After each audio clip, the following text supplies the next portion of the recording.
They made me sign a legal document before our wedding, a piece of paper that basically said, "We know you're a broke failure, and we're protecting our daughter from you." But years later, after a twist of fate they never saw coming, that same document became their worst nightmare. And now, they're threatening to destroy my family to get rid of it. My wife's parents insisted I sign a prenup when I was a broke college dropout with a dream. Now that my net worth dwarfs theirs, they're demanding I tear it up, and they're threatening to use our own daughter against me if I refuse. My name is Mark. I'm 34, and I've been married to the love of my life, Sarah, for 6 years. We have a 4-year-old daughter, Emma, who is the center of our universe. This whole nightmare didn't just pop up overnight. Its roots go deep, back to a time when I had nothing but ambition. But last month, it exploded in a way that has threatened to shatter everything we've built. To understand how we got here, you have to understand where we both come from. Sarah was born into a world of manicured lawns and quiet money. Her mother, Patricia, is a formidable woman who owns a network of 3 highly profitable dental clinics.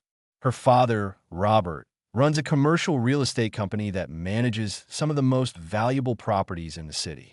They live in a gated community, drive cars that cost more than my parents' first house, and see the world through a lens of financial security I couldn't even imagine.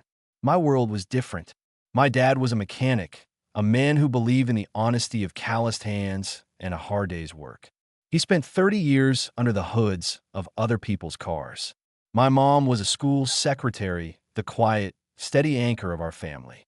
We had a comfortable, blue-collar life, but we were in a different solar system from Sarah's parents. I met Sarah 7 years ago. She was working as a marketing coordinator at a tech startup, full of energy and bright ideas. I was in the trenches, a freelance web developer, grinding away from my small apartment. I'd made the terrifying decision to drop out of my computer science degree in my final year. It wasn't because I was failing, it was because I was already getting clients, and I could feel this burning potential to build something of my own, something bigger than what a framed degree could offer me. It was a gamble, and for a long time, it looked like a losing one. From our very first date, Sarah and I just fit. She didn't look at my half-finished degree and see a failure. She saw my vision. She listened for hours as I rambled on about my dream of starting a full-service web development agency. She got it. 8 months later, we moved in together. In those early days, I was still scrambling to build a client base. Our apartment was my office. Sarah, with her steady salary, was our lifeline. She covered most of the rent, the groceries, the utilities.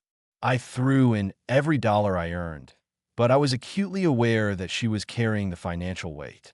I hated it, but she never once made me feel small for it.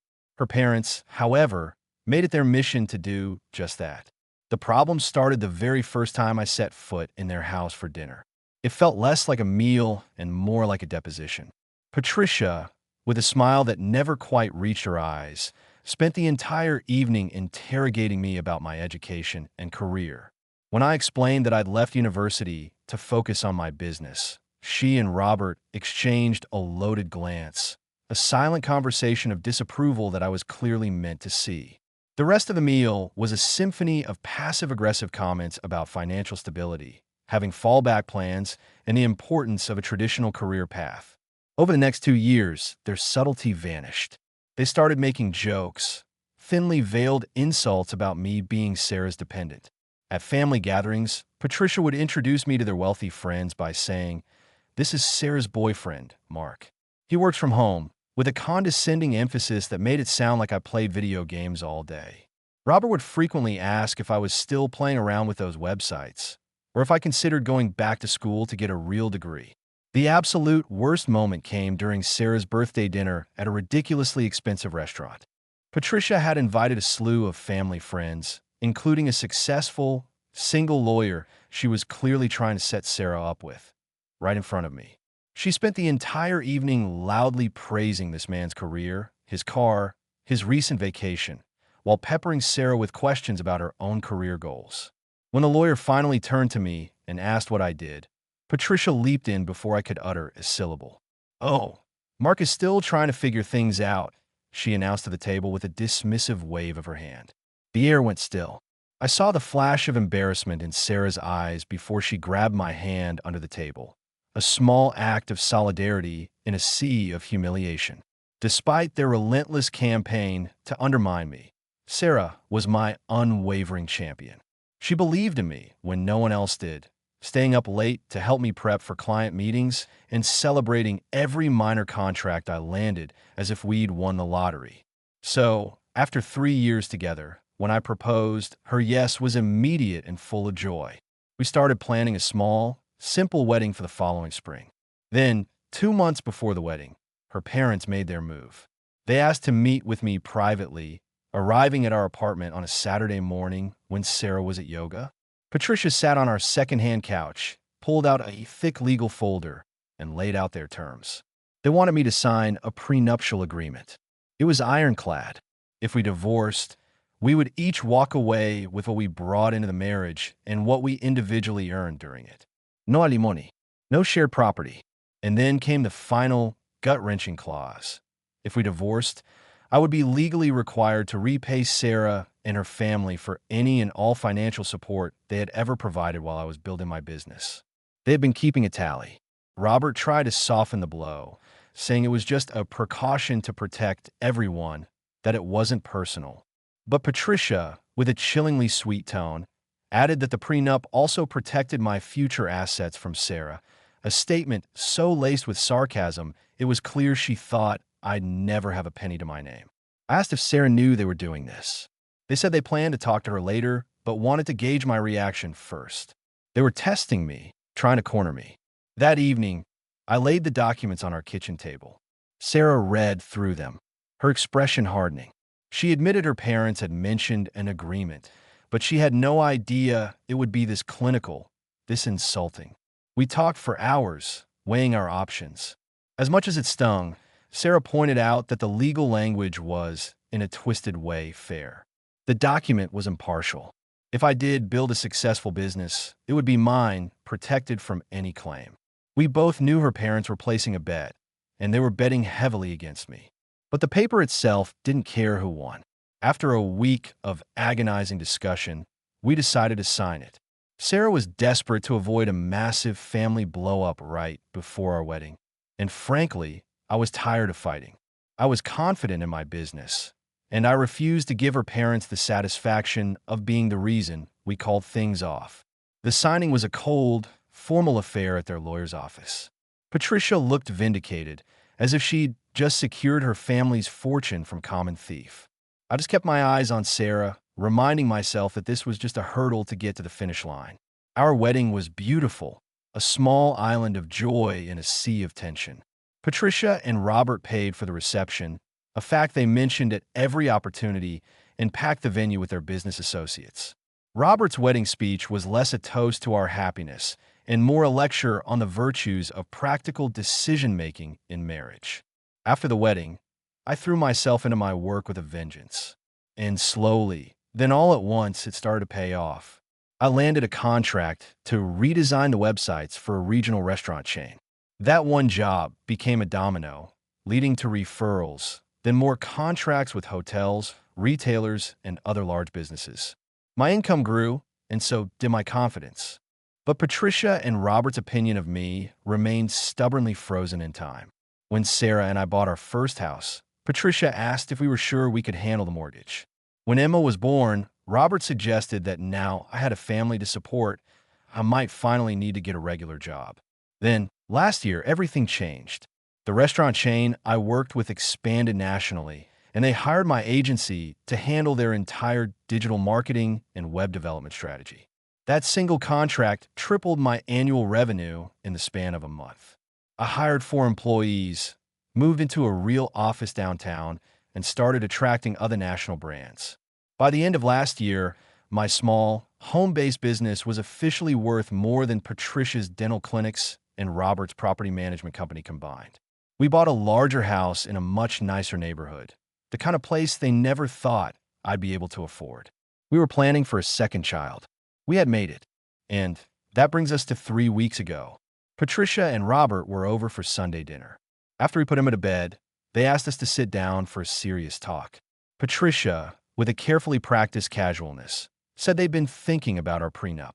She explained that while it was a necessary precaution when we were younger, now that we were established and had Emma, it was time to dissolve it. She claimed the agreement was creating an artificial barrier in our family.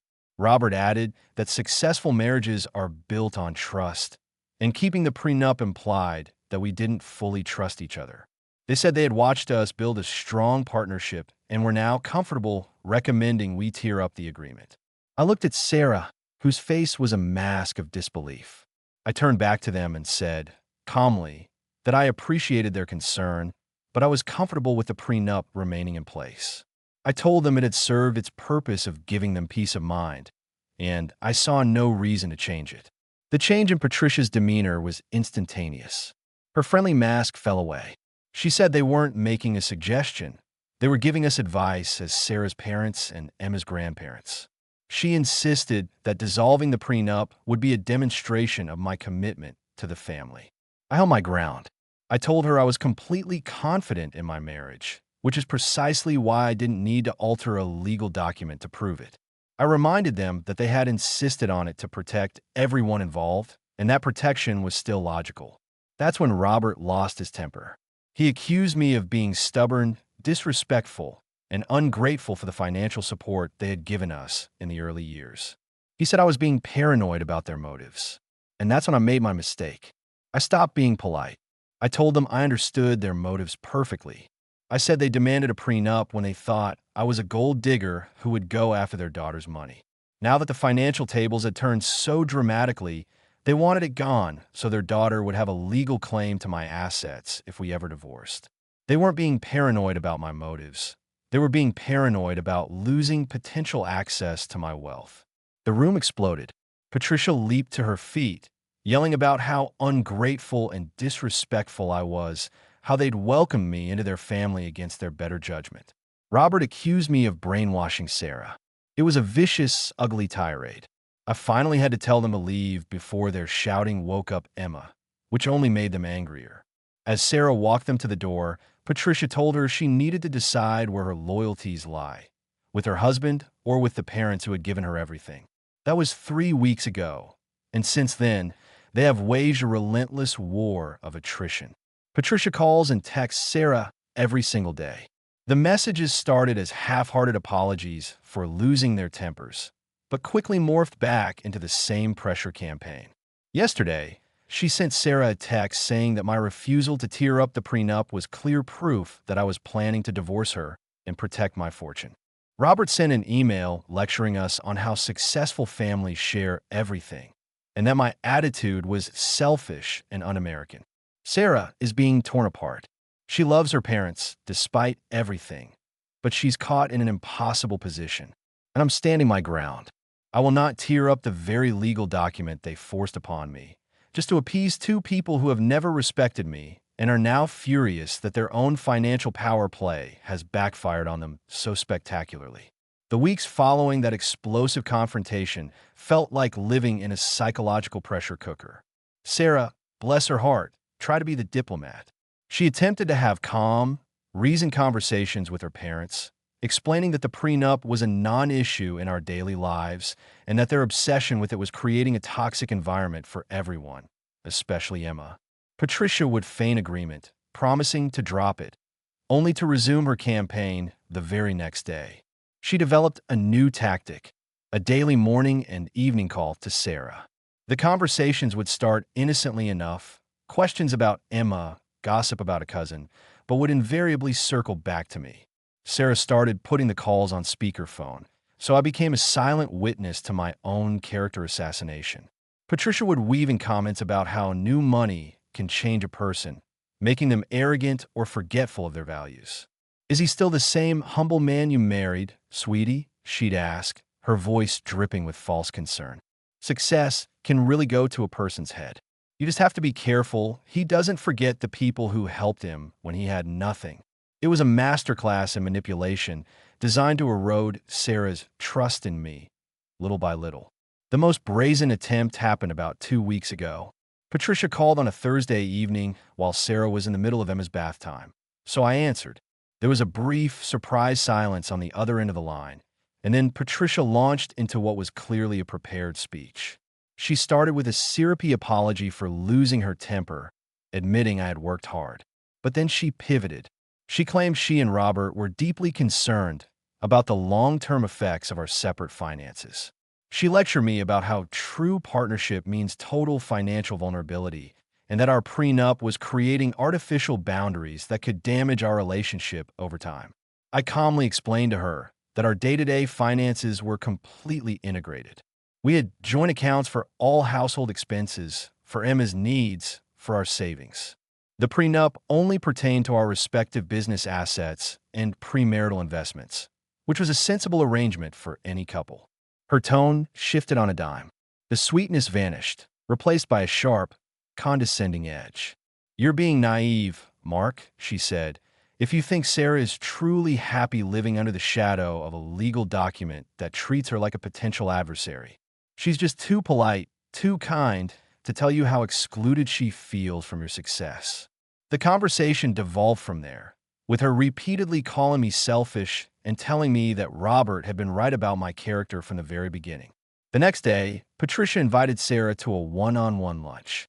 Sarah, ever hopeful, agreed, thinking maybe she could finally get through to her mother without me there as a perceived antagonist. She came home 3 hours later looking utterly defeated. Patricia had spent the entire lunch systematically trying to convince Sarah that I was a textbook case of a man preparing to abandon his family. She argued the prenup was my get-out-of-jail-free card. She actually said, successful men often abandon their first wives once they achieve wealth. The prenup is his way of ensuring you can't touch his assets when he leaves you for someone younger and prettier. Sarah defended me, of course. She told her mother the accusations were insane and deeply hurtful. She reminded Patricia that they had both signed it willingly and that it protected her assets just as much as mine. Patricia's response was to tell her own daughter that she was being manipulated, that she was too close to the situation to see it clearly, and that she had an obligation as a mother to protect Sarah from her own poor judgment. She even urged Sarah to secretly consult a divorce attorney, not to file, but to understand her options. When Sarah refused, Patricia accused her of choosing a man who disrespected her family over the parents who had always put her first. That night, Sarah and I had our first real argument about this whole mess. She was at her breaking point, exhausted from the constant emotional barrage. Through tears, she asked if signing a simple document was really worth all this pain. Would it be such a terrible thing, she asked, if it just meant we could have peace with my family? I had to hold her and explain that this was never about the prenup. It was about control. Her parents were testing our boundaries, and if we gave in on this, it would be the first of 1,000 other demands. We would be teaching them that emotional blackmail and manipulation were effective tools to control our marriage. She knew I was right, but she was so tired of being the battleground. The situation reached its zenith the following Saturday morning. I was in my home office when the doorbell rang. It was Patricia and Robert, standing on our doorstep with grim, determined expressions. Robert was holding a large manila envelope. They walked past me into our living room without an invitation. Patricia called for Sarah, who came downstairs looking both confused and intensely annoyed. Patricia announced they were here for a family meeting to resolve this tension once and for all. Robert opened the envelope and pulled out a stack of legal documents. He explained, with an air of finality, that they had consulted with their attorney and had the paperwork drawn up to dissolve our prenuptial agreement. He said the process was simple. All we needed to do was sign. Sarah was aghast. "Why would you do this without even talking to us?" she asked. Patricia replied that they were tired of going in circles and wanted to present us with a concrete solution. She added that they had already paid their lawyers' fees. I told them, in no uncertain terms, that we were not signing anything and that showing up at our home with legal documents was an aggressive and disrespectful act. The argument that ensued was the ugliest yet. They called me controlling and paranoid. They insisted the prenup was a symbol of distrust, and that my refusal to get rid of it proved I didn't truly love Sarah. Sarah was trying to play peacemaker, defending our marriage while also pleading with her parents to stop. "I love you both," she said, her voice cracking, and I want you in Emma's life, but your behavior is making that impossible. Please, just respect our decision." Patricia's response was a tactical nuke. She looked her daughter dead in the eye and said, "If you aren't willing to protect yourself and Emma from his financial manipulation, then Robert and I will have to consider more serious measures. We may need to consult with a family attorney about what is in Emma's best interests." The threat was unmistakable. Grandparents' rights.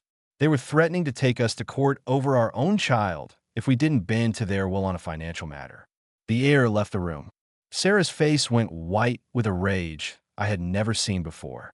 "Get out," she whispered, her voice trembling. "Get out of my house right now. You will not threaten my daughter." Since that day, they have doubled down. The texts and calls are relentless, a dizzying mix of feigned apologies, accusations, and veiled threats. They frame this entire conflict as being about their love for Emma and their concern for our marriage, when it is so clearly about their bruised egos and loss of financial control. They never cared about the prenup when they thought it was a shield for their money. Now that the tables have turned, they want to burn the rulebook. I'm starting to believe there is no peaceful resolution. They've shown they are willing to use anything, even their own granddaughter, as a weapon to get what they want. And I don't know how much more of this my wife can take. In the aftermath of that horrific threat, Sarah, with my full support, decided to make one last, desperate attempt at reason. She composed a long, heartfelt email to her parents. She didn't yell. She didn't accuse. She calmly and methodically explained how their behavior was causing her immense pain, affecting her health, and was beginning to cast a shadow over our otherwise happy home. She acknowledged the support they'd given us in our early years and expressed her gratitude. But she was firm, stating that their constant pressure and threats were unacceptable and needed to stop. She pleaded with them to respect our decisions as adults and as parents, and to give our family space. Their response, which arrived 2 days later, was not a letter from loving parents. It was a 10-page, meticulously crafted character assassination. Patricia, it seemed, had spent her time researching the psychological effects of prenuptial agreements. She had included links to dubious online articles and used armchair psychology to diagnose me with commitment issues and narcissistic tendencies. The email contained a bullet-pointed list, a timeline of red flags, and my behavior stretching back 7 years. She twisted every independent decision I'd ever made, every family gathering I'd seemed quiet at, every time I prioritized a work deadline, in a proof that I was a manipulative, controlling monster. But the most venomous, unforgivable part was a section dedicated to Emma. Patricia wrote, with feigned authority, that children raised in homes with financial secrecy and marital distrust often develop severe anxiety and relationship problems later in life. She then fabricated that she was worried because Emma was already showing signs of anxiety and behavioral problems due to the tension in our home. This was a breathtaking lie. Our daughter is a joyful, confident, well-adjusted 4-year-old. Her preschool teachers rave about her. Patricia was inventing mental health issues in her own grandchild to use as a weapon in her argument. That email was the point of no return for Sarah. The hope she'd been clinging to that her parents could change, that they could be reasoned with, was utterly extinguished. She spent the entire evening crying, not just from anger, but from the deep, profound grief of realizing her own parents were willing to hurt her and her child so viciously to get their way. On my advice, we took a drastic step. We temporarily blocked their phone numbers and email addresses. We needed a period of absolute silence to even begin to think clearly. For about 2 weeks, our home was an oasis of calm. The constant buzz of incoming toxic messages was gone. Sarah started sleeping through the night again. We focused on Emma, on our work, on each other. It was a glimpse of what our lives could be like without their constant interference. But the peace was short-lived. When they couldn't reach us directly, Patricia and Robert activated their network. They enlisted Sarah's aunt, Linda, Patricia's older sister, to act as their Trojan horse.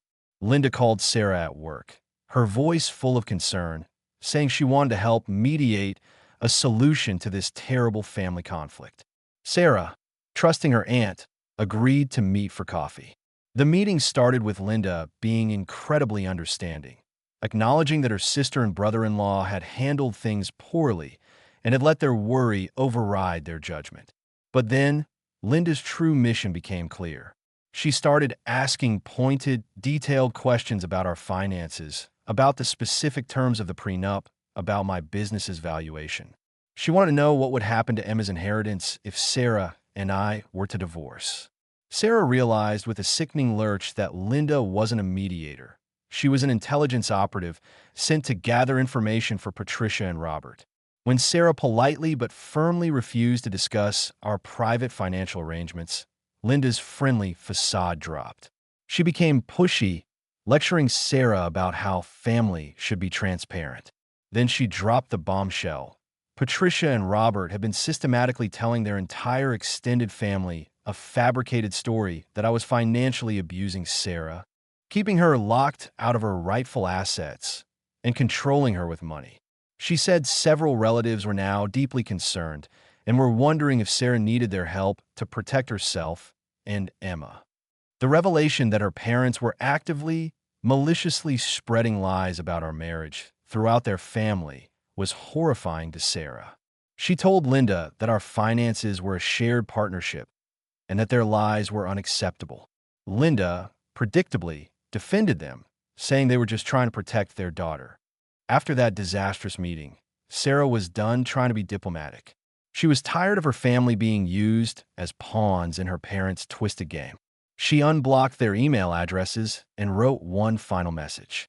It was short, direct, and clear.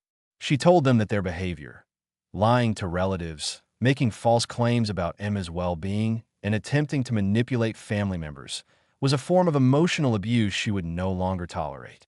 She then issued an ultimatum.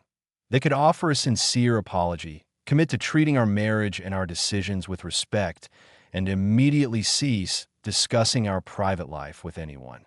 If they agreed, we could, over time, work on rebuilding a relationship. If they refused, we would have to severely limit their contact with our family, including Emma, for everyone's safety and well-being. Their response came within hours, and it was filled with incandescent rage. They were furious that Sarah had threatened them with losing access to Emma. Patricia called the ultimatum emotional blackmail, screeching that loving grandparents shouldn't be punished for caring.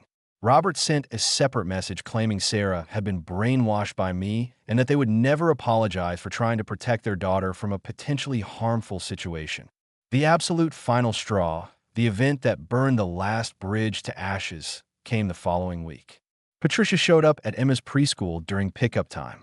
She ambushed Sarah in the parking lot, holding a folder of her research on the harmful effects of prenups on children. When Sarah refused to engage and tried to walk into the school, Patricia followed her, raising her voice, insisting Sarah look at the documents right there in the hallway, in front of other parents and teachers. She loudly proclaimed that Sarah was making a terrible mistake that would hurt Emma's future. The preschool director had to physically intervene and ask Patricia to leave the premises as she was causing a major disruption. Emma witnessed the entire ugly scene. She saw her grandmother acting erratically and becoming aggressive, and it scared her.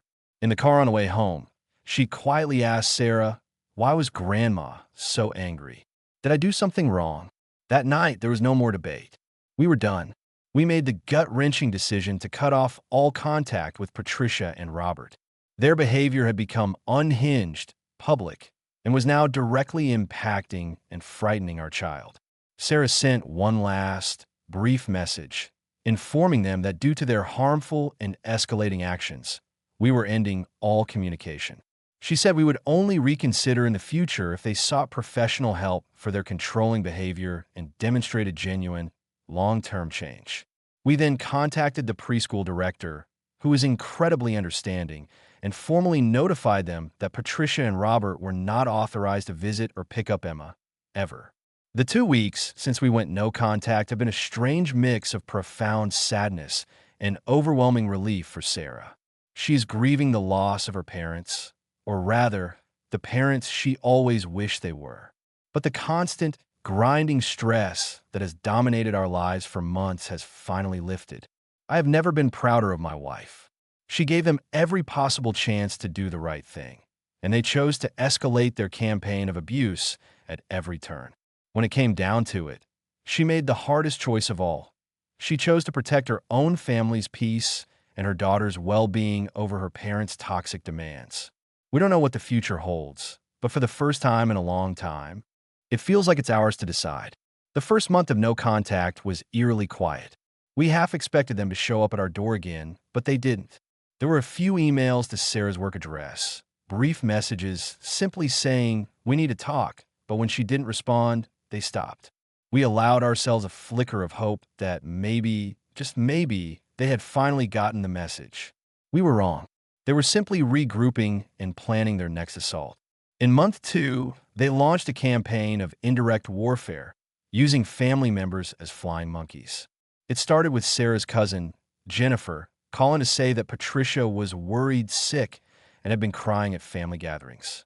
Sarah calmly explained that we had tried for months to resolve things, but her parents' refusal to respect boundaries had forced our hand. Jennifer seemed to understand, but a couple of weeks later, it was Sarah's uncle, then her grandmother. It was a coordinated, systematic effort to guilt-trip us into submission. The most manipulative tactic came just before Emma's 5th birthday. A card arrived in the mail from Patricia. Inside was not just a birthday wish, but a long, handwritten note about how much she missed Emma, filled with nostalgic recollections of all the fun times they used to have. Tucked inside were several photos of them with Emma from when she was a toddler. It was a blatant attempt to use our daughter's emotions as a tool to pry her way back into our lives. Sarah was furious. Emma, seeing the card, asked why Grandma wasn't coming to her birthday party.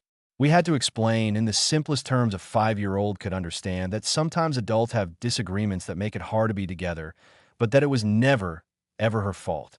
We held her birthday party at an indoor play center, just to be sure they wouldn't try to crash it at our house. 2 days after the party, they escalated dramatically.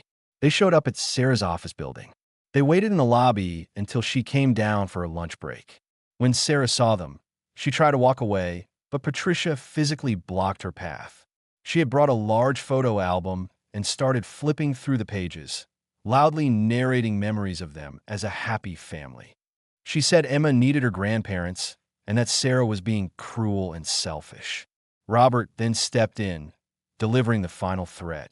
He said they had been patient long enough and had consulted with an attorney again about grandparents' rights, and they knew their options.